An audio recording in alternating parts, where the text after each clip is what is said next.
Hello दोस्तों, Hindi mirror पर फिर से आपका स्वागत है। कैसे हैं आप सब? उम्मीद है सभी अच्छे से होंगे। दोस्तों, आज हम फिर से आपके लिए भारतीय संविधान की जो श्रृंखला हमने शुरू की हुई है आपके 160 प्रश्नों की डोज की, तो इसमें हम आज आपके जो है 100 प्रश्न आपके करा चुके हैं। और आज हम आपके लिए 100 प्रश्नों से ऊपर जो है आपके 60 प्रश्न वो लेकर आए हैं। सभी प्रश्न जो है सिलेक्टेड हैं। वीडियो जो है ज़्यादा लेंदी नहीं जाएगी आज की, तो आप जो है सारी वीडियो को पूरी ज़रूर देखना और पसंद आए तो ज़्यादा से ज़्यादा लाइक एंड शेयर करना। और जो दोस्त आज चैनल पर नए हैं वो चैनल को सब्सक्राइब कर लें, जिससे नई वीडियो के नोटिफिकेशन उनको टाइम से मिलते रहे। बेल आइकन को भी हिट कर दीजिएगा। जो दोस्त पुराने हैं वो ज़्यादा से ज़्यादा लाइक एंड शेयर करें, जिससे हमें प्रेरणा मिले और अधिक वीडियो बनाने की और अच्छी वीडियो बनाने की। चलिए प्रश्नों पर जाते हैं। भारत में अब तक राष्ट्रपति के कितने चुनाव संपन्न हुए हैं? 9, 10, 11 या फिर 12? इसमें हमें बताना है कि राष्ट्रपति जी के कितने चुनाव संपन्न हुए हैं। तो 105 का आपका उत्तर हो जाएगा डी। ठीक है, 12 जो हैं संपन्न हुए हैं। अगला प्रश्न है, अब तक सबसे लंबी अवधि तक राष्ट्रपति पद पर रहने वाले व्यक्ति कौन हैं? डॉक्टर राजेंद्र प्रसाद, डॉक्टर जाकिर हुसैन या फिर वीवी गिरी या फिर ज्ञानी जैल सिंह? तो आपका 106 का जो होगा आपका उत्तर वो ए होगा। डॉक्टर राजेंद्र प्रसाद जो थे बहुत लंबी अवधि तक राष्ट्रपति पद पर रहे थे और सब राष्ट्रपति के अपेक्षा। चलिए अगले प्रश्न पे चलते हैं। राष्ट्रपति को निम्न में से कौन सी उन्मुक्तियां प्रदान की गई हैं? अब जब तक राष्ट्रपति अपने पद पर आसीन है उसके विरुद्ध किसी दीवानी या फौजदारी न्यायालय में मुकदमा नहीं चलाया जा सकता। उसकी गिरफ्तारी के लिए वारंट नहीं जारी किया जा सकता। संघ के सभी कार्य राष्ट्रपति के नाम पर होते हैं, लेकिन उन कार्यों के लिए वह व्यक्तिगत रूप से उत्तरदायी नहीं है। उपर्युक्त सभी उन्मुक्तियां प्राप्त हैं। तो आपका जो प्रश्न है ये 107, इसका उत्तर आपका हो जाएगा डी। यानी कि जो है सारी ही जो आपकी बातें इसमें बताई गई हैं तो वो सभी जो हैं सभी उन्मुक्तियां प्राप्त हैं। यानी कि राष्ट्रपति जी को ये सभी शक्तियां प्राप्त हैं। गिरफ्तारी का वारंट नहीं किया जा सकता जब तक राष्ट्रपति अपने पद पर आसीन। इसके विरुद्ध कोई दीवानी या फौजदारी न्यायालय भी मुकदमा नहीं चलाया जा सकता। संघ के सभी कार्य राष्ट्रपति के नाम पर होते हैं, लेकिन उन कार्य के लिए व्यक्तिगत रूप से उत्तरदायी नहीं होते हैं। ठीक है, तो ये सभी उन्मुक्तियां उनको प्रदान की गई हैं। चलिए अगले प्रश्न पे चलते हैं। संविधान के किस अनुच्छेद द्वारा राष्ट्रपति को अध्यादेश जारी करने की शक्ति प्रदान की गई? बच्चों, ये जो है आपके दोस्तों सारे प्रश्न जो हैं राष्ट्रपति जी से संबंधित हैं। और राष्ट्रपति से संबंधित 2 या 3 प्रश्न आपके जो कंपटीशन एग्जाम होते हैं सभी में आते ही हैं। अगर संविधान से रिलेटेड क्वेश्चंस आ रहे हैं तो राष्ट्रपति के क्वेश्चंस तो आएंगे ही। अब ये 10-12 क्वेश्चन सिर्फ राष्ट्रपति जी से ही है। 105 से अब एक देखें हमें 108 पर आ चुके हैं। ये राष्ट्रपति से संबंधित प्रश्न हैं। इन प्रश्नों को नोट डाउन जरूर कर लेना और ध्यान से भी सुन लेना और पढ़ लेना। ठीक है, संविधान के किस अनुच्छेद द्वारा राष्ट्रपति को अध्यादेश जारी करने की शक्ति प्रदान की गई? अनुच्छेद 20, अनुच्छेद 21, 121 या अनुच्छेद 123 या अनुच्छेद 125? तो क्या पूछ रहे हैं, संविधान के किस अनुच्छेद द्वारा? यहाँ पर क्या पूछा है? अनुच्छेद द्वारा राष्ट्रपति को अध्यादेश जारी करने की शक्ति प्रदान की गई है। तो 108 का उत्तर हो जाएगा आपके अनुच्छेद 123 के द्वारा। ठीक है, अगला प्रश्न है, भारत के किस राष्ट्रपति पर महाभियोग लगाया गया? कल आपकी जो वीडियो डाली गई थी उसमें भी राष्ट्रपति के क्वेश्चंस आए थे। उसमें महाभियोग के बारे में पूछा गया था कि जो है महाभियोग जो कब लगाया जा सकता है और कौन कौन उसमें जो है प्रतिभागी हो सकते हैं। तो इसमें अब पूछा गया है कि किस पर महाभियोग लगाया गया है? तो वीवी गिरी, राजेंद्र प्रसाद या फिर ज्ञानी जैल सिंह? तो 109 का आपका होगा डी। आपकी जानकारी के लिए बता दें अभी तक इनमें से किसी पर भी महाभियोग नहीं लगाया गया।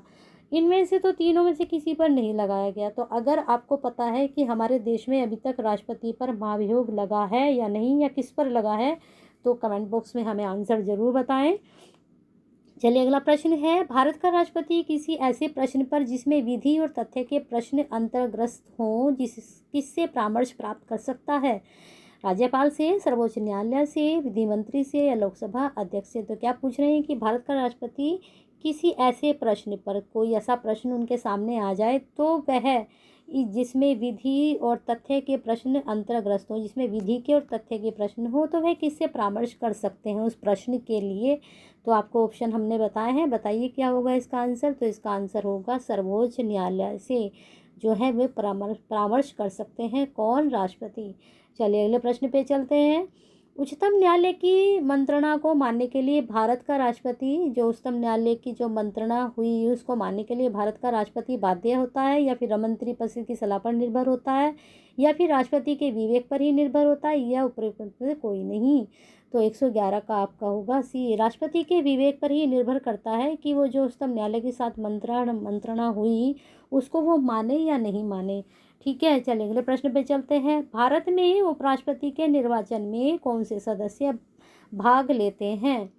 ठीक है, इसको थोड़ा ऐसे कर लेते हैं, थोड़ा आपको दिखाई दे जाएगा। ये भारत में उपराष्ट्रपति के निर्वाचन में कौन सा सदस्य भाग लेते हैं? उपराष्ट्रपति के चुनाव के निर्वाचन में।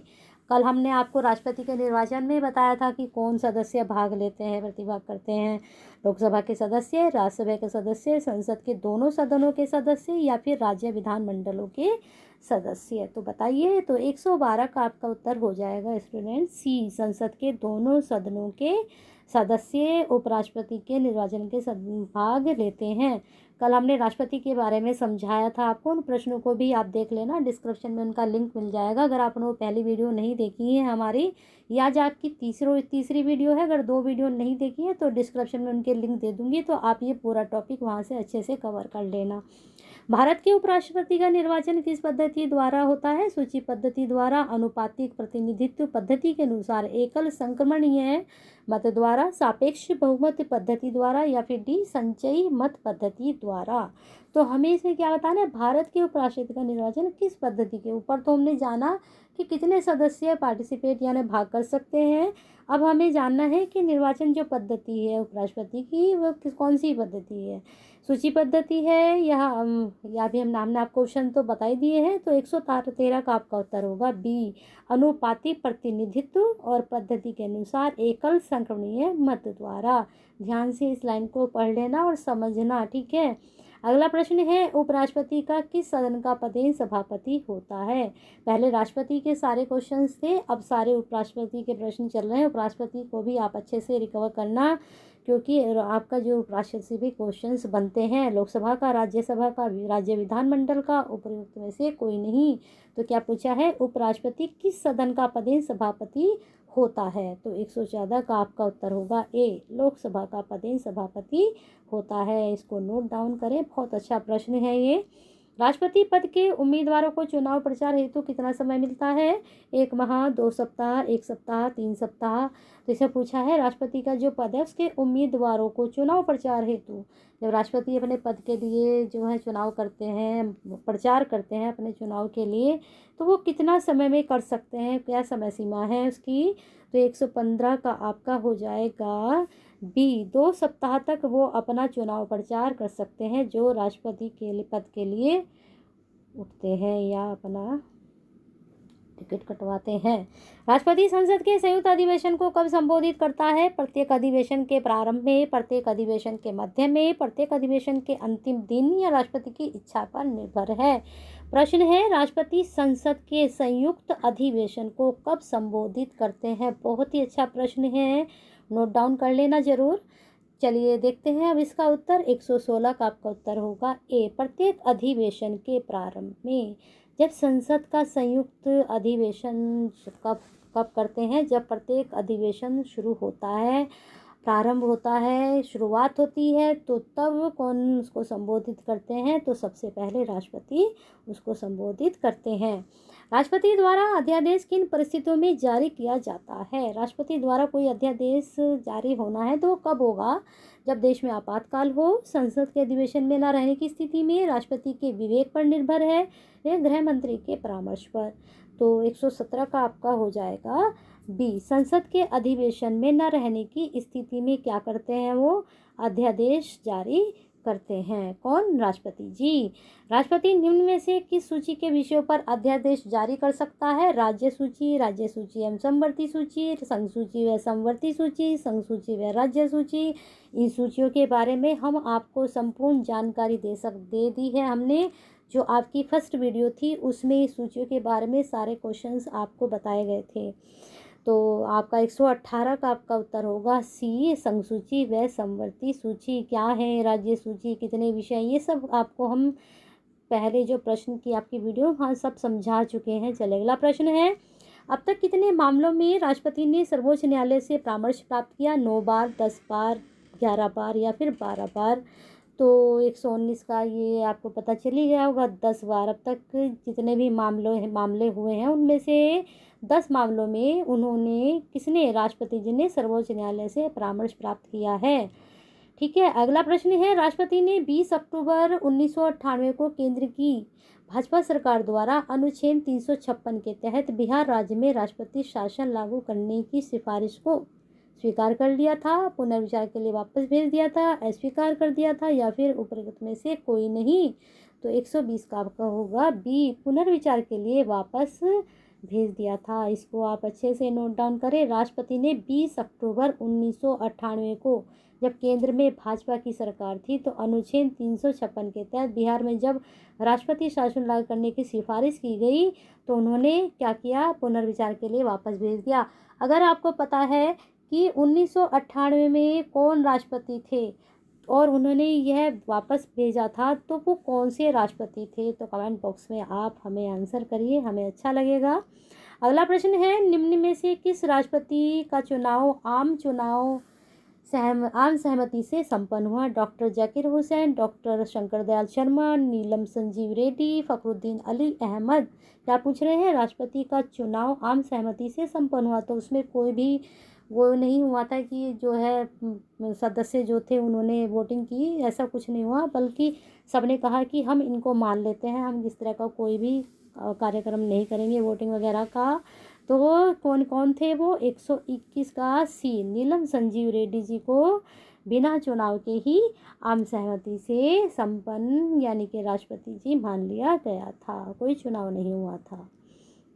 अगला प्रश्न है, मूल संविधानों में राज्यों की संख्या कितनी थी? 16, 21, 25, 28। तो मूल संविधान में राज्यों की संख्या कितनी थी? 28। अब कितनी हो गई है? ठीक है, आप बताएंगे कि राज्यों की संख्या अब कितनी हो गई है। अब तो बहुत ज़्यादा हो गई है, अभी पीछे ही राज्यों की संख्या बढ़ी है।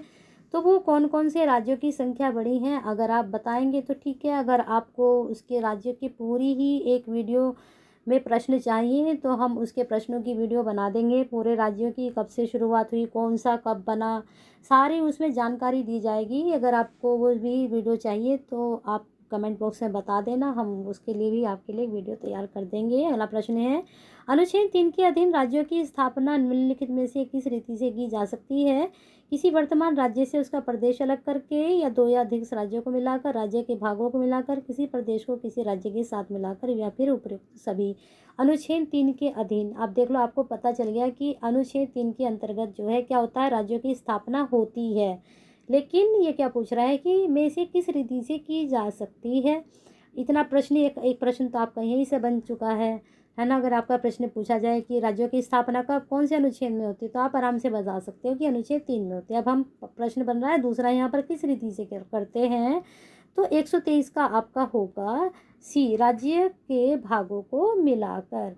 जो राज्य के अलग अलग भाग हैं उनको मिलाकर के कितने इसमें आ सकते हैं, उसको हम डिवाइड कर देते हैं। जैसे उत्तर प्रदेश में कई सारे राज्य बन चुके हैं। संसद के किस प्रक्रिया द्वारा एक नए राज्य का निर्माण कर सकती है? सामान्य बहुमत द्वारा, 2/3 बहुमत द्वारा, 3/4 बहुमत द्वारा, या उपरोक्त में से कोई नहीं? तो 124 का आपका उत्तर होगा ए, सामान्य बहुमत द्वारा। क्या होता है सामान्य बहुमत द्वारा? राज्य का निर्माण। अभी राज्य से आपके क्वेश्चंस बन रहे हैं। चलिए अगला प्रश्न है, संविधान सभा ने राज्य के पुनर्गठन हेतु नवंबर 1947 में किसकी अध्यक्षता में आयोग का गठन किया गया? संविधान सभा ने राज्यों के पुनर्गठन हेतु नवंबर 1947 में किसकी अध्यक्षता में आयोग का गठन किया? न्यायमूर्ति एस.के. दर्के, पट्टाभी सितारमैया, पतंजलि शास्त्री, या फिर के.एम. पर्रिकर। तो 125 का आपका उत्तर होगा ए, न्यायमूर्ति एस.के. दर्क। ठीक है, इनकी अध्यक्षता में क्या हुआ, संविधान ने राज्य के पुनर्गठन हेतु क्या किया, आयोग का गठन किया। चलिए अगले प्रश्न पे चलते हैं। अनुच्छेद 19 प्रदत्त द्वारा अधिकारों को आपातकाल की स्थिति में निलंबित नहीं किया जा सकता। अब देखिए, एक प्रश्न मैंने जैसे आपको ऊपर समझाया था, तो अनुच्छेद 19 में क्या है, आपातकाल की स्थिति है। तो निलंबित नहीं किया जा सकता कौन से अधिकारों को? युद्ध, सशस्त्र विद्रोह, ब्राह्मण आक्रमण, बाह्य आक्रमण या फिर उपयुक्त सभी। तो 128 का आपका उत्तर हो जाएगा सी, सशस्त्र विद्रोह को निलंबित नहीं किया जा सकता। चलिए अगले प्रश्न चलते हैं। राज्य में राष्ट्रपति शासन की अवधि में कौन से अनुच्छेद द्वारा प्रदान की गई स्वतंत्रताओं पर रोक नहीं लगाई जा सकती? जब हम राष्ट्रपति शासन लगा देते हैं तो उस अवधि में कौन से अनुच्छेद द्वारा प्रदान की गई स्वतंत्रताओं पर? अनुच्छेद 14, अनुच्छेद 16, अनुच्छेद 17, अनुच्छेद 19। तो बताइए। तो 129 का आपका उत्तर हो जाएगा सी, अनुच्छेद 17 पर रोक नहीं लगाई जा सकती जबकि राष्ट्रपति शासन हो। चलिए अगले प्रश्न पे चलते हैं। पहली बार अनुच्छेद 356 का प्रयोग कब किया गया? 1950 में, 1951 में, 1952 में, 1953 में। तो आप किसका इस प्रश्न का उत्तर होगा 1951 में 356 का प्रयोग किया गया था पहली बार। नोट डाउन कर लीजिए इसको, कब हुआ था। चलिए अगले प्रश्न में, भारतीय संविधान के किस अनुच्छेद के अंतर्गत वित्तीय आपात की घोषणा कर सकता है? राष्ट्रपति जो है संविधान के किस अनुच्छेद के अंतर्गत वित्तीय आपात की घोषणा? ठीक है, अनुच्छेद 352, अनुच्छेद 356, अनुच्छेद 358, अनुच्छेद 360। तो आपको बताना है इसका उत्तर। तो इसका उत्तर होगा टी, अनुच्छेद 360। नोट डाउन करिए, बहुत ही इम्पोर्टेंट है आपका ये वाला भी। आर्थिक संकट की घोषणा का निम्न में से क्या संवैधानिक प्रभाव होगा? जब आर्थिक संकट होगा देश में तो उसकी जो घोषणा होगी तो उसका संवैधानिक प्रभाव क्या होगा? राष्ट्रपति आर्थिक दृष्टिकोण से किसी भी राज्य सरकार को आदेश दे सकता है। संघ तथा राज्य सरकारों के अधिकारियों के वेतन में आवश्यक कमी की जा सकती है। राष्ट्रपति केंद्र तथा राज्यों में धन संबंधी बंटवारे के प्रावधानों में आवश्यक संशोधन कर सकता है या फिर उपयुक्त सभी। तो 132 का आपका होगा डी, इसमें सभी सही हैं, वो ये सब काम कर सकते हैं। कौन? राष्ट्रपति जी। चलिए अगले प्रश्न पे, निम्न में से कौन सा प्रतिवेदन राष्ट्रपति संसद के समक्ष रखवाता है? संघ लोक सेवा आयोग का प्रतिवेदन, भारत के नियंत्रक व महालेखा परीक्षा का प्रतिवेदन, अनुसूचित जातियों तथा जनजातियों के विशेष अधिकारी का प्रतिवेदन या उपयुक्त सभी प्रतिवेदन। तो 133 का आपका होगा डी, इसमें भी उपयुक्त सभी प्रतिवेदन। क्या? कौन सा प्रतिवेदन राष्ट्रपति संसद के समक्ष रखवाता है? तो ये जितने भी प्रतिवेदन है राष्ट्रपति जी संसद के समक्ष रखवाते हैं। चलिए अगले प्रश्न पे चलते हैं। भारत में मंत्रिपरिषद सामूहिक रूप से किसके प्रति उत्तरदायी है? संसद के प्रति, लोकसभा के प्रति, राज्यसभा के प्रति, राष्ट्रपति के प्रति। तो आपका 134 का आंसर हो जाएगा बी, लोकसभा के प्रति। कौन? मंत्रिपरिषद सामूहिक रूप से क्या है? उत्तरदायी है। नोट कर लीजिए, वेरी इंपॉर्टेंट। मैं साथ साथ बताती चलती हूँ, जो ज़्यादा ही आपके इंपॉर्टेंट प्रश्न होते हैं उनको ज़रूर नोट डाउन करिए, उनको रिपीट मॉर्निंग में एक अपना हैबिट बना लीजिए कि आपके जो इम्पोर्टेंट क्वेश्चंस होते हैं उनको डेली आप एक बार रिवीजन ना करें, एक बार बस एक नज़र उनको देख लें तो कहीं ना कहीं वो माइंड में आपके सेट हो जाते हैं और आप उनको नहीं भूलते हैं। आप फिर एग्ज़ाम में जाकर कंफ्यूज नहीं होते हैं ये कौन सा आंसर सही होगा, क्योंकि ये जो टॉपिक है आपका संविधान, ये क्वेश्चन कुछ मिले जुले से लगते हैं देखने में, समझ में नहीं आता कि कौन सा किसका है। तो आप रोज़ इनको पढ़ेंगे तो आपको ये याद भी हो जाएंगे और आपसे गलती भी नहीं होगी।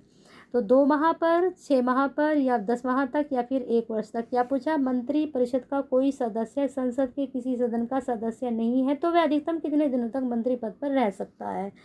तो आप बताइए इसका आंसर। 135 का होगा बी, 6 माह तक वह अपने पद पर रह सकता है। अगला प्रश्न है, मंत्रिमंडल वह सूर्य पिंड है जिसके चारों ओर अन्य पिंड घूमते हैं। कितना अच्छा प्रश्न है और ये किसने कहा या ये कथन किसका है? जॉन मेरियट, रैमजे मियोर का, ग्लैडस्टोन का या ब्राकर का? तो आपको बताना है। तो 136 का होगा सी, ग्लैडस्टोन का। बहुत अच्छा प्रश्न है, नोट डाउन कर लीजिए इसको भी। संविधान के किस अनुच्छेद में कहा गया है कि प्रधानमंत्री की नियुक्ति राष्ट्रपति द्वारा होगी और वह प्रधानमंत्री की सलाह से अन्य मंत्रियों की नियुक्ति करेगा? अनुच्छेद 75, अनुच्छेद 76, अनुच्छेद 77, अनुच्छेद 78। तो 137 का आपका उत्तर होगा अनुच्छेद 75। बहुत अच्छा प्रश्न है ये भी आपका।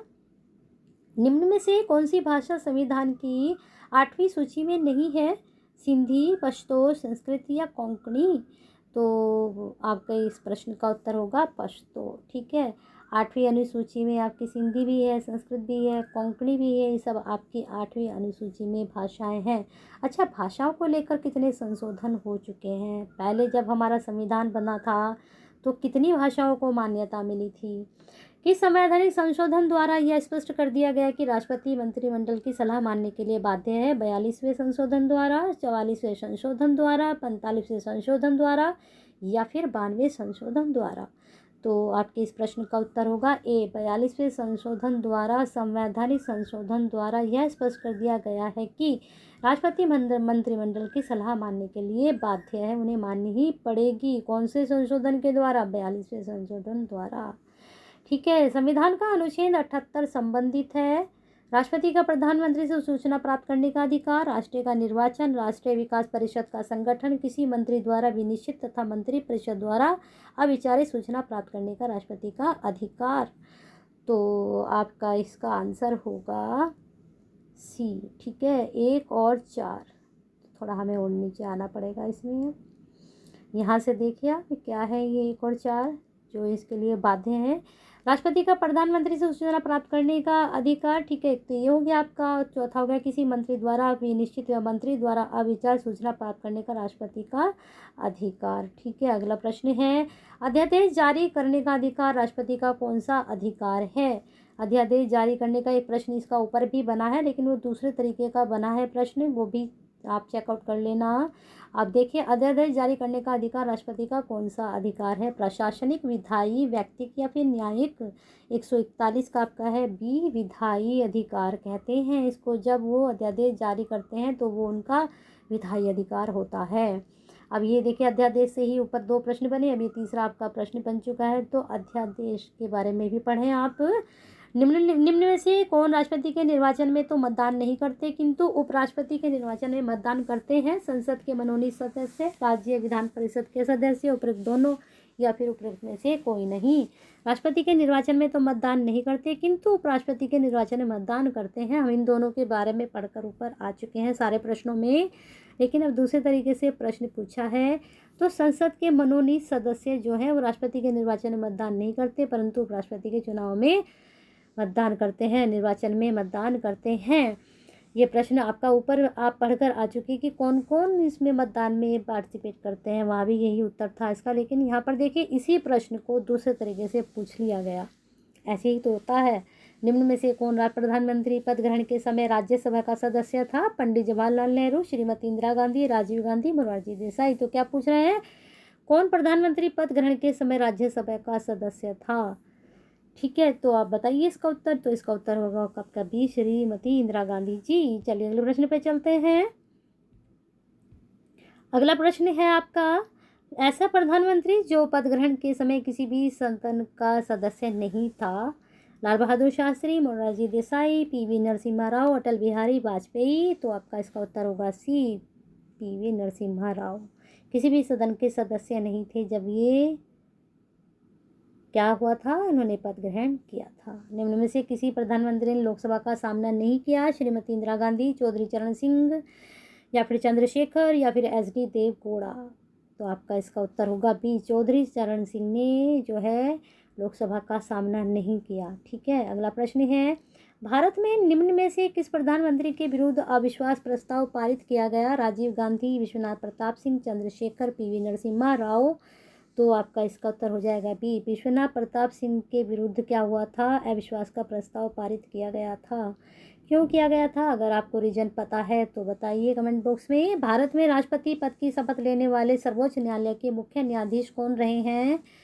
Doctor Zakir Hussain, doctor B V. Giri, M Hidayatullah, Fakhruddin Ali Ahmed. तो इस प्रश्न का आपका उत्तर हो जाएगा सी, एम हिदायतुल्लाह। क्या राष्ट्रपति पद की शपथ लेने वाले सर्वोच्च न्यायालय के मुख्य न्यायाधीश कौन रहेंगे? तो ये जो है सर्वोच्च न्यायालय के मुख्य न्यायाधीश भी रहे। ठीक है, कौन राष्ट्रपति पद पर है? हिदायतुल्लाह जी, जब आसीन हुए।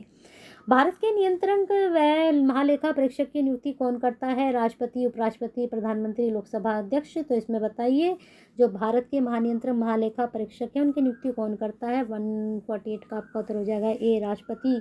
बहुत अच्छा प्रश्न है, नोट डाउन कर लीजिए, जरूर आएगा, आता भी है। जम्मू कश्मीर के संबंध में समर्थित सूची के विषयों पर अधिनियम बनाने का अधिकार निम्न में से किसे प्राप्त है? राष्ट्रपति को, संसद को, राज्य विधानमंडल को, केवल लोकसभा को? तो इसका उत्तर होगा राज्य विधानमंडल को। लेकिन अब थोड़ा चेंज हो चुका है, आप देख लेना थोड़ा सा उसके बारे में। किसी राज्य के राज्यपाल की अनुपस्थिति में उसके कर्तव्यों का निर्वहन कौन करता है? मुख्यमंत्री, सर्वोच्च न्यायालय का मुख्य न्यायाधीश, उस राज्य के उच्च न्यायालय का मुख्य न्यायाधीश, उस राज्य की विधानसभा का अध्यक्ष। तो इसका आपका होगा उस राज्य के उच्च न्यायालय का मुख्य न्यायाधीश क्या किसी राज्य के राज्यपाल की अनुपस्थिति में कर्तव्यों का निर्वहन कर सकता है? यानी कि जब राज्य में राज्यपाल नहीं है तो जहाँ उनके कार्य होंगे, राज्य के कर्तव्य होंगे, उसका उच्च न्यायालय का जो मुख्य न्यायाधीश है उनकी अनुपस्थिति में वो उसको कर सकते हैं। अगला प्रश्न है 42वें संशोधन द्वारा संविधान के किस अनुच्छेद में मौलिक कर्तव्यों को जोड़ा गया? अनुच्छेद 51, अनुच्छेद 51A, अनुच्छेद 28A या इनमें से कोई नहीं? तो आपका इसका उत्तर होगा बी, अनुच्छेद 51A। 42वें संशोधन द्वारा संविधान के किस अनुच्छेद में मौलिक अधिकारों को जोड़ा गया? नोट करिए इसको भी। भारत की सुरक्षा सेवाओं में संबंधित सभी मामलों के लिए संसद के समक्ष प्रत्यक्ष रूप से उत्तरदायी है राष्ट्रपति, वायुसेना अधिकारी, रक्षा मंत्री, प्रधानमंत्री। तो 152 का आपका होगा सी, रक्षा मंत्री। भारत की सुरक्षा सेवाओं से संबंधित सभी मामलों के संसद के समक्ष प्रत्यक्ष रूप से उत्तरदायी कौन होंगे? रक्षा मंत्री जी। किसी संविधान संशोधन द्वारा मताधिकार की आयु 21 वर्ष से घटाकर 18 वर्ष कर दी गई थी? कब? 97वें, 62वें, 61वें या फिर 71वें? तो 153 का आपका आंसर होगा सी, 61वें संशोधन द्वारा क्या हुआ? 21 साल से घटाकर 18 साल कर दी गई। क्या किस लिए? मत के लिए, वोट डालने के लिए। लोक सेवा समिति में राज्यसभा के कुल कितने सदस्य होते हैं? 9, 11, 7, 5। लोक सेवा समिति में राज्यसभा के सदस्य बताने हैं तो उत्तर होगा सी, 7 होते हैं। भारत का महान्यायवादी कब तक पद धारण करता है? 2 वर्ष, 5 वर्ष, राष्ट्रपति के प्रसाद पर्यंत या फिर अन्य? तो इसका उत्तर होगा सी, राष्ट्रपति के प्रसाद पर्यंत। बहुत ही इम्पोर्टेंट प्रश्न है आपका ये जो है प्रश्न, आपको नोट डाउन करने चाहिए।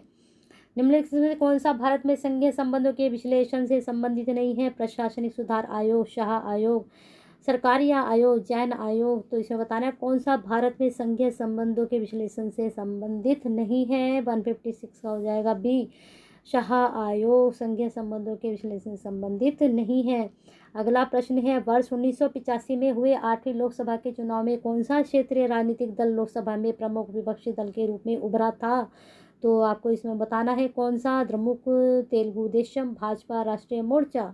तो 157 का होगा आपका बी, तेलुगु देशम। कब उभरा था? 1958 में 8वीं लोकसभा के चुनाव में। क्षेत्रीय राजनीतिक दल है ये।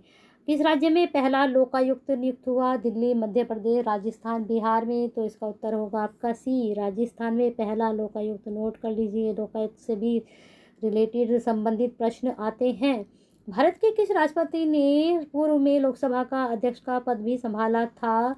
राष्ट्रपति ने क्या संभाला था? लोकसभा अध्यक्ष का पद भी संभाला था। तो इसका उत्तर कौन सा है होगा? जाकिर हुसैन, KR नारायण या फिर नीलम संजीव रेड्डी या फिर ज्ञानी जैल सिंह। तो नीलम संजीव रेड्डी ने राष्ट्रपति के साथ लोकसभा अध्यक्ष का पद भी संभाला था। और इनकी नियुक्ति किस प्रकार हुई थी? यह भी हम आपको ऊपर समझा कर आ रहे हैं इस प्रश्न में।